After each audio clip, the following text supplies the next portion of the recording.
Good morning বন্ধুরা।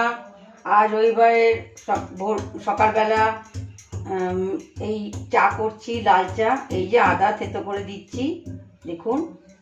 কেন কি আমাদের তো এখন এই গ্যাসের জন্য সময় বেঁধে দিয়েছে, তাই ঘুরোঘুরি করে করা।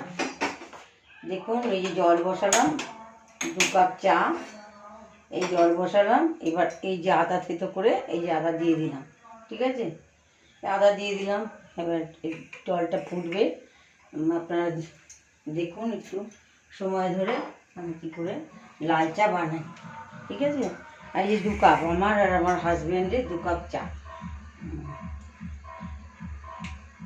জল ফুটছে, ফুটতে আরম্ভ করেছে, ফুটতে আরম্ভ করেনি, কোনো গরম হয়েছে সব করছি। চিনি ছাড়া কিন্তু, হ্যাঁ, চিনি দিই না আমরা চিনি খাই না, এমনিই খাই না, চিনিটা বাদ দিয়েছি লাল চায়ে। কোনো কোনো সময় দুধ চায়ে চিনি খাই। এই হলো কথা। এই জল ফুটতে আরম্ভ করেছে, ফুটুক, দেখাচ্ছি। খুবই সহজ লাল চা করা। আমার মনে হলো একবার লাল চা করে দেখাই, ঠিক আছে?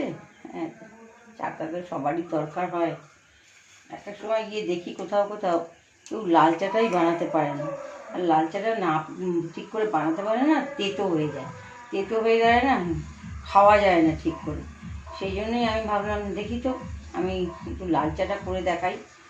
যদি ভালো হয় তো লোকে আমাকে লাইক করবে, শেয়ার করবে, সাবস্ক্রাইব করবে।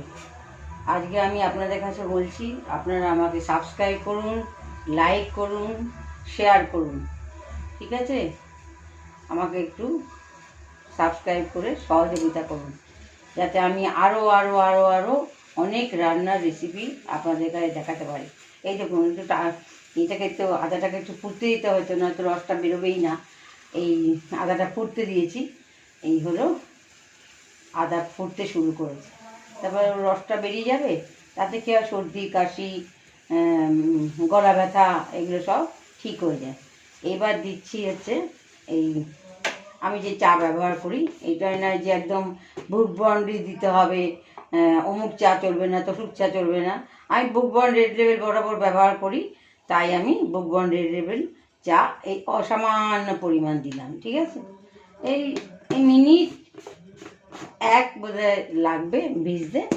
এই ভিজে গেলেই ব্যাস একটা চামচ বার করি, আমি চামচটা দিয়ে এই এটাকে ঘুঁটে দিলাম, ঠিক আছে? এই দেখুন লাল চা হয়ে গেল। এবার আমি ছেঁকে নিচ্ছি। এই দেখুন লাল চা প্রেজেন্ট করে দিলাম আপনাদের। এই রবিবার